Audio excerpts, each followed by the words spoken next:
Assalamualaikum warahmatullahi wabarakatuh. Kita bertemu lagi dalam pembelajaran pendidikan agama Islam. Kali ini kita akan masuk dalam materi kompetisi dalam kebaikan. Dalil tentang kompetisi dalam kebaikan terdapat dalam Quran Surat Al-Ma'idah ayat 48. Dan kami telah menurunkan kitab Al-Quran kepadamu Muhammad dengan membawa kebenaran yang membenarkan kitab-kitab yang diturunkan sebelumnya dan menjaganya. Maka putuskanlah perkara mereka menurut apa yang diturunkan Allah, dan janganlah engkau mengikuti keinginan mereka dengan meninggalkan kebenaran yang telah datang kepadamu. Untuk setiap umat di antara kamu, kami berikan aturan dan jalan yang terang. Kalau Allah menghendaki, niscaya kamu dijadikannya satu umat saja. Tetapi Allah hendak menguji kamu terhadap karunia yang telah diberikannya kepadamu. Maka berlomba-lombalah berbuat kebajikan. Hanya kepada Allah kamu semua kembali, lalu diberitahukannya kepadamu terhadap apa-apa yang dahulu kamu perselisihkan. Isi kandungan Quran Surat Al-Ma'idah ayat 48 yaitu Allah Subhanahu wa Ta'ala menurunkan kitab suci Al-Quran dengan kebenaran yang mutlak. Kitab suci Al-Quran membenarkan isi kitab-kitab sebelumnya. Allah Subhanahu wa Ta'ala memerintahkan manusia agar menjadikan Al-Quran pedoman hidup dalam memutuskan segala perkara. Allah Subhanahu wa Ta'ala memerintahkan manusia untuk berlomba-lomba dalam kebaikan dan menjauhi kemaksiatan. Dalil tentang kompetisi dalam kebaikan terdapat di dalam hadis riwayat Ibnu Majah. Dari Jabir bin Abdullah berkata, Rasulullah berkhutbah di hadapan kami. Beliau mengatakan, "Wahai manusia, bertaubatlah kepada Allah sebelum kalian mati. Bersegeralah beramal soleh sebelum kalian sibuk. Dan sambunglah antara kalian dengan Rob kalian dengan memperbanyak zikir kepadanya. Banyak sedekah dengan sembunyi-sembunyi maupun terang-terangan. Niscaya kalian akan dipenuhi dengan keridhaan." Isi kandungan dari hadis di atas yaitu segeralah bertaubat sebelum datang kematian. Kemudian segeralah beramal soleh sebelum datang kesibukan. Kompetisi dalam kebaikan diartikan sebagai berlomba-lomba dalam berbuat kebaikan.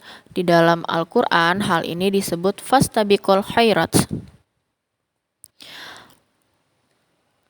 Dalam ibadah atau hablum minallah, sholat berjemaah tepat waktu dan membaca Al-Quran setiap hari, itu sebagai contoh konkret kehidupan sehari-hari. Lalu dalam muamalah hablum minannas, contoh konkretnya yaitu membantu tetangga yang membutuhkan pertolongan, kemudian ikut bergotong royong dan menyantuni anak yatim.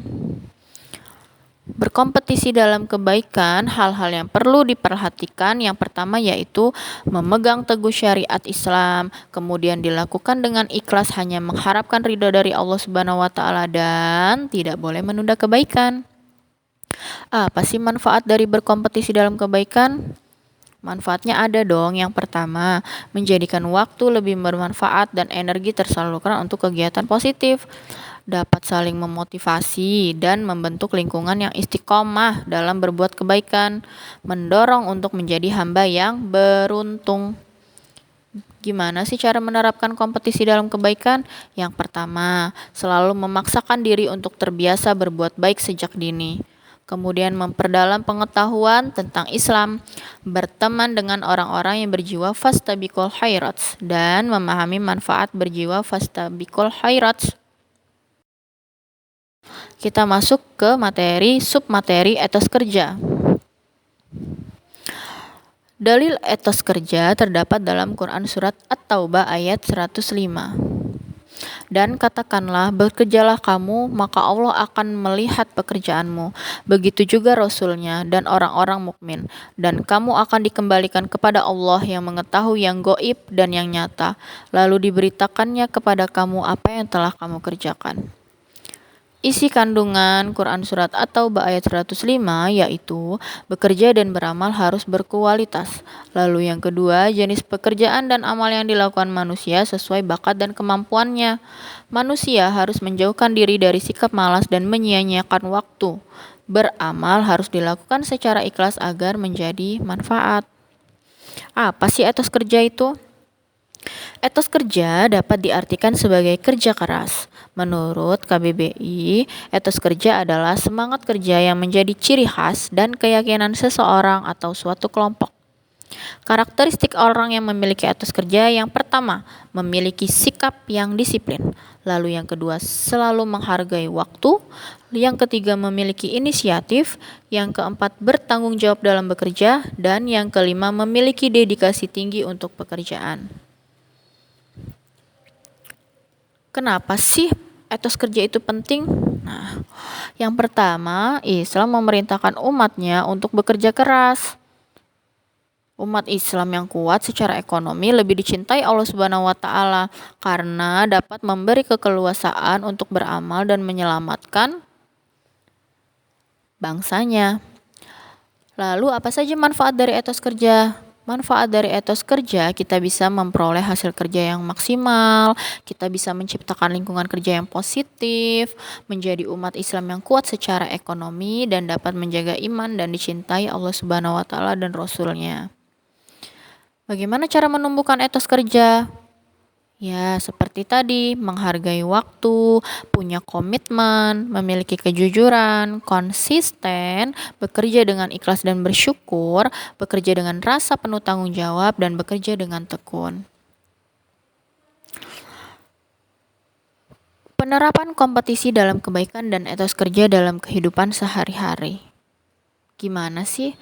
Misalnya nih, setiap waktu istirahat pertama di sekolah, kita selalu ke masjid untuk melakukan sholat duha 2 rakaat. Nah, itu kita melakukan kegiatan ibadah hablum minallah. Itu harus dilakukan secara konsisten. Nah, kalau misalnya hablum minannas nih, misal kita setiap hari itu berinfak di kelas sejumlah Rp2.000. Karena kita tahu hal tersebut, terus uang saku kita lebih banyak, kita bisa berinfak lebih banyak dari dia, Rp5.000 misalnya. Nah, itu contoh hablum minannas.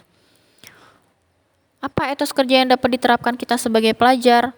Yaitu dengan belajar sungguh-sungguh, mengikuti pelajaran secara aktif, mengerjakan tugas dengan tepat waktu, tidak menunda-nunda pekerjaan, dan mengerjakan ulangan dengan jujur dan mandiri. Kesimpulannya, Islam memerintahkan umatnya untuk berkompetisi dalam kebaikan agar menjadi orang yang beruntung di dunia dan akhirat. Islam juga memerintahkan umatnya untuk memiliki etos kerja yang tinggi agar menjadi umat yang kuat baik secara iman, Islam, dan ekonomi. Kedua sikap ini harus menjadi budaya umat Islam dalam kehidupan sehari-hari melalui pembiasaan sejak kecil dalam kehidupan keluarga ataupun berteman. Dengan demikian, umat Islam dapat memahami betapa besar manfaat kedua sikap tersebut dalam kehidupan kita sehari-hari.